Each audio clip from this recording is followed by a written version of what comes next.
quelque chose qui me chiffonne. Voyez? Pourquoi? Pourquoi? Pourquoi? Pourquoi? Bienvenue dans les Pourquoi de Natacha. Pourquoi les générateurs d'aérosols ne détruisent pas la couche d'ozone?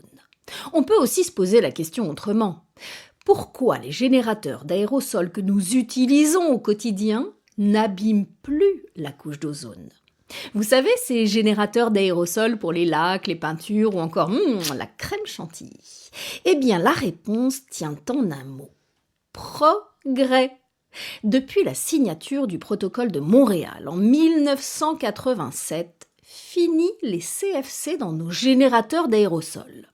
Ces fameux chlorofluorocarbures, en libérant du chlore dans la stratosphère, s'attaquaient à la couche d'ozone et augmentaient l'effet de serre, c'est-à-dire contribuaient au réchauffement de la Terre. Mais bonne nouvelle, les industriels des générateurs d'aérosols du monde entier n'ont pas attendu la réglementation et se sont mobilisés pour trouver des alternatives au CFC. Sous l'œil attentif des autorités, ils ont anticipé et redoublé d'innovation. Leur objectif ? Fabriquer des générateurs d'aérosols sûrs, efficaces et plus respectueux de la nature.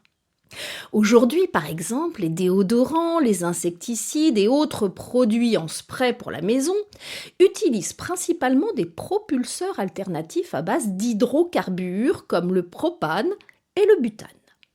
Ils peuvent aussi être composés de gaz comprimés comme l'azote qui, au passage, est le principal constituant de l'air que nous respirons. Tiens, au fait, vous saviez que l'effet de serre est un phénomène naturel ?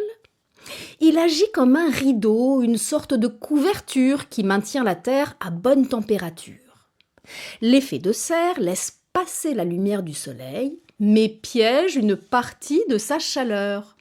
Imaginez, sans effet de serre, il ferait en moyenne, écoutez bien, moins 18 degrés.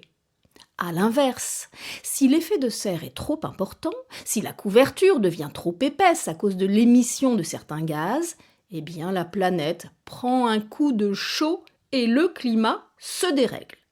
Mais revenons à nos moutons, ou plutôt à nos générateurs d'aérosols. Pour réduire leur impact environnemental, les professionnels du secteur ne chôment pas. Allègement des poids des emballages, nouvelles formulations à base d'eau ou encore compression des produits, pas mal de solutions ont été trouvées pour les améliorer. Et ce n'est pas tout. Autre avancée importante pour préserver l'environnement, l'utilisation de matières recyclables à l'infini, comme l'acier ou l'aluminium. Alors pour résumer, non, les générateurs d'aérosols n'émettent plus de CFC qui détruisent la couche d'ozone. Oui, les innovations de ces dernières décennies ont abouti à des produits contrôlés et testés.